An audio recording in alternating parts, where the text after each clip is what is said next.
Hello. I was thinking. I wonder if people like the head twisting stuff that I come up with. So I just wanted to quickly recap two of the things that I thought were the best head twist, mind bending stuff, and then I'm going to finish off with a really bad story from the Bible. I say bad because it's because the implications.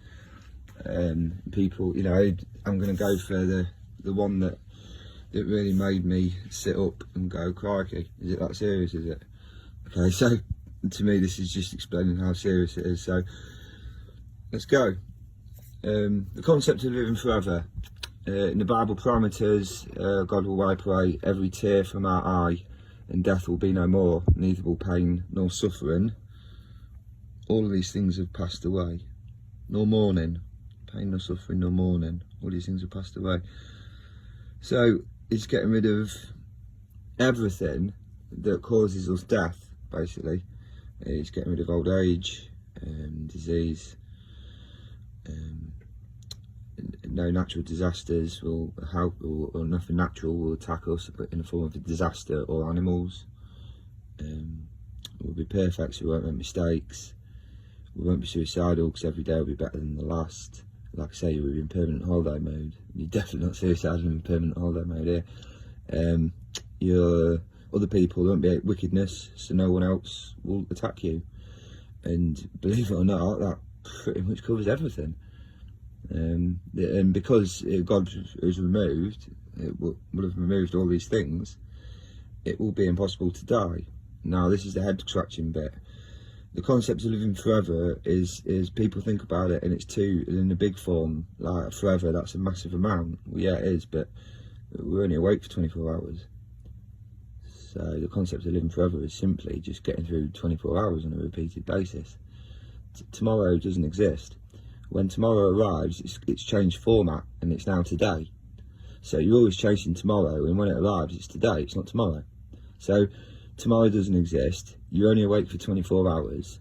God's removed everything within that 24 hours. It's going to cause you harm or long-term effect. So that's it. You're living forever. And it actually goes further than that. It would be impossible to die.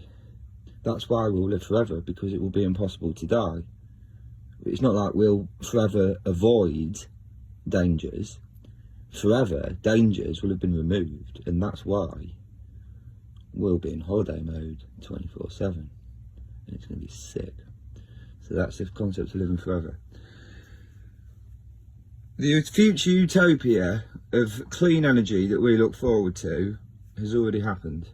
In King Solomon pleased God and Jehovah God, and God was so pleased with him, and he said, you know what, I'm going to give you anything you want. Genie in the bottle moment, Solomon could have had anything he wanted. And this is why Solomon got everything, because he said, please give me the wisdom and the knowledge to run your people, to do the job that you have given me. And Jehovah was so pleased with this, because he'd just given him, he was going to give him anything. And he didn't ask for anything personal. He just asked the equipment to do the job he was given. So Jehovah said, you know what, I'm going to give you everything you didn't ask for and what you asked for. And he says, I'm going to give you the greatest kingdom that the world has ever seen and the world will see. So going on by the Bible parameter again, the future has already happened. King Solomon was given wisdom. Jehovah created the world. He knows how it works. He knows about all the the potential of it, and he would have given. I don't see why he wouldn't have given Solomon the wisdom and the more importantly the technological information to do things. Now, like I said before, in this world, iPhones go up one at a time. When really they've got iPhone 7 or whatever, and they're giving you iPhone 3. And they'll not only do they use the technology for themselves, obviously it's better to be superior to people who you're trying to rule, isn't it? You're no point having the same phone, you need to have the phone that's 3 times better, so you're on top of things, So based on that premise is now out the window, because King Solomon is about righteousness and doing the right thing, and clearly proven when he was offered everything, and he asked for righteous things. So he's already proved himself, hasn't he? So he was given everything, and I don't see, if he had the greatest kingdom the world has ever seen, going by the Bible premise, that means any future utopia that we look forward to has already happened. Doesn't it? So, so I would speculate that he would have had the sort of clean energy that in 1 minute his kingdom would have gone from, you know, from herding goats and whatever, and then within, I would say, some months, it probably would have gone to some sort of free electricity, you know, using vibration and mercury, which when mercury moves, it creates electricity. So really all you have to do is hook vibration up to mercury, and you've got yourself free energy. And the pyramids are ideal structure for that. As the vibration goes down, it amplifies. The pyramids are just natural amplifiers that catch they catch the vibration. It goes down to that box where the crack is. Obviously the metal thing's been snapped off because it had to be firmly fixed on, doesn't it? It's vibration, but it doesn't have to be too strong because it amplifies as it goes down. So it goes all the ways down through the little skylets, through all them chambers that are supposed to be tombs that are not identified as tombs, because every other tomb has gold and hieroglyphics on, and this has nothing. So it goes all the way down there, hits the mercury and creates free electricity. There we go, bam. Alright, what's next? Right, you ready? You might want to turn off now. This is my bad story. I don't want to upset anyone. Seriously now, I don't upset anyone. So if please turn off now, because now I'm going to carry on with this bad story, and right at the end it's going to be really shocking and you're not going to like it. So just turn off now, please. Okay, I'm going to 5 seconds and I'm going to go for my story. Okay, please turn off. I mean it. Please turn off. Don't listen to this because it's bad. Don't listen to this. Okay. Okay, right. So this is the story that made me, wearing happy. This is, to me, so it's about when I was talking from the Bible earlier with Revelation, I was talking about the king who had gone bad and led all the people astray, and how God had had enough. So the quick version is what happened. There's a leader of the rebellion, but in this case, even though everywhere else rebellion is bad, in this case rebellion is good, because what this is the people rising up, God's people, and saying, well, we're not having this government anymore, making us worship false gods, making us do things. We don't want it. We want God's rule. And I think God had been communicating with some of the, the rebellion sort of thing. And now is it Asa or Asher? Asa. I really don't want to get this wrong. Can I call him A? Because I'm going to call him Big A, okay? And I'm really sorry, it's a little things, and I've got my Bible out in front of me. Big A is the leader of the rebellion, and he has a lot of people, and they I think they're in a separate village or town, so they like all go together and they go to meet this king, Jeroboam. And the guy, they're on the battlefield and they're facing each other. And the Big A, like I said, really sorry, Big A says, listen, Jeroboam, we're God's people. God rescued us. He looks after us, and over the generations, it's gone wrong. We've got God on our side. We know it. That's why we're here facing you. We've got having the balls to do this. So he says, listen, this is from God. You need to turn back now and apologise for what you've done and repent. Really, like seriously, this is it. And King Jeroboam, he's too far. Sorry, not Jeroboam. Oh my goodness. Not Jeroboam. I don't know, I got Jeroboam in my head. It was another J, wasn't it? It was, I can't remember what it was, but it was, yeah. Anyway, the king, the bad king. Sorry Jeroboam, it's not Jeroboam. I've been studying Jeroboam, that's why he's in my head. Anyway, the bad king, he said no. He goes, no, his heart couldn't be swayed, his heart was cold. And do you know what he did?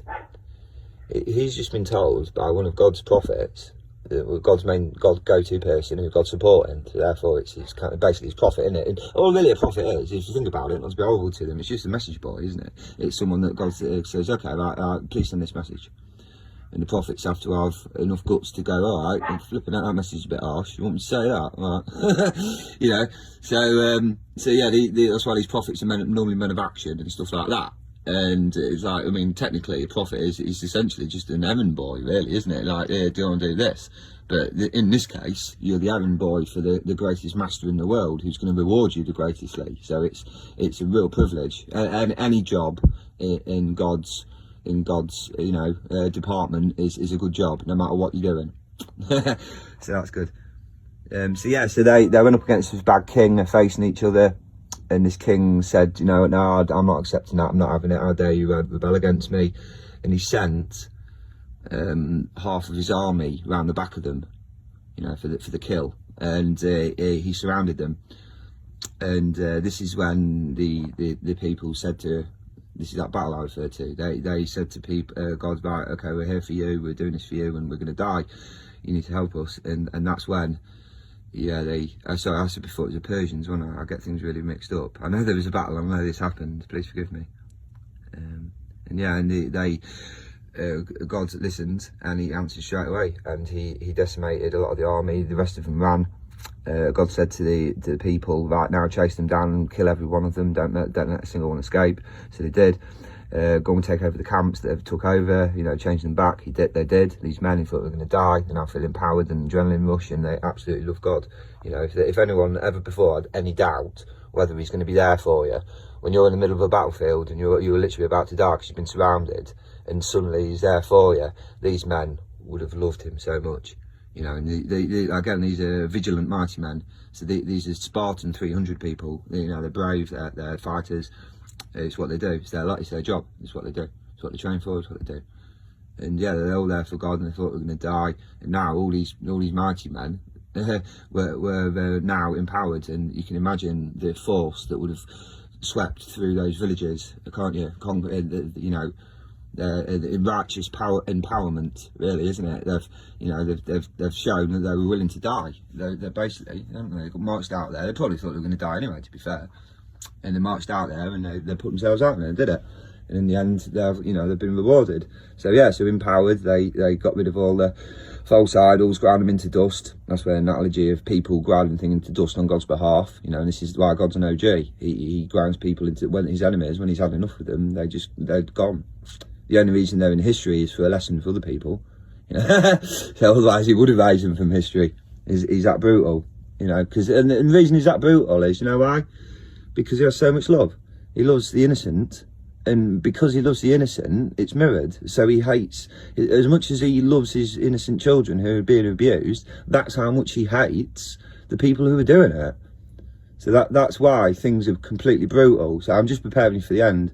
Right, okay, so here's the end. So they went round, they got the main town and did all this, and then they celebrated and they had a party to Jehovah God for saving them and making everything right again, and you know, and proving that their faith was not misguided. And now they get their rest, and I think now they had another 10 years rest or something like that. I know 10 years rest comes from somewhere, so yeah, so now they didn't get attacked for another 10 years and everyone had rest, and that's what, you know. And but the thing that made me go, what? They went around singing praise Jehovah, brilliant, yeah. And they went around singing, anyone who does not look for Jehovah with their whole heart and soul will surely die. Right? Straight away I'm like, that's George Orwell's 1984, that's Thought Police, isn't it? So if you, and I double checked, and yeah, that's definitely it, I think. Anyway, I think, so yeah, if they were saying, I was like, really? They really? Camp again, yeah, whatever. False representation. If it's the first video, I'm not at camp, I don't mean to. Anyway, yeah, so they were like, oh yeah, anyone who doesn't try from their heart to search for the true God, and obviously that's when he makes himself known, that's when you sign up to the army, and he has a duty of care, so he looks after you as soon as you sign up, as soon as you pray. So yeah, and isn't that mad? And I was like, how would they know? Like, I don't know, line of people. Are you looking for God with your whole heart and soul? Yes. Oh, is he lying? Oh, I don't know. You know, how would you tell if someone is looking for God with their whole heart and soul or not? Mad one, isn't it? But yeah, it's crazy. Anyone who doesn't look for God with their whole heart and soul will die. And do you know what that said to me? I thought, right, that's that complete clean down, isn't it? That things have got so bad that now the clean down is that immense that they're not even saying, right, anyone who acts badly, that they're saying, do you know what, even that's poison. We can't have a single speck of dust on our clean sheet, because it will ruin the whole thing. And that, you know, when you're getting rid of people, oh, it went further.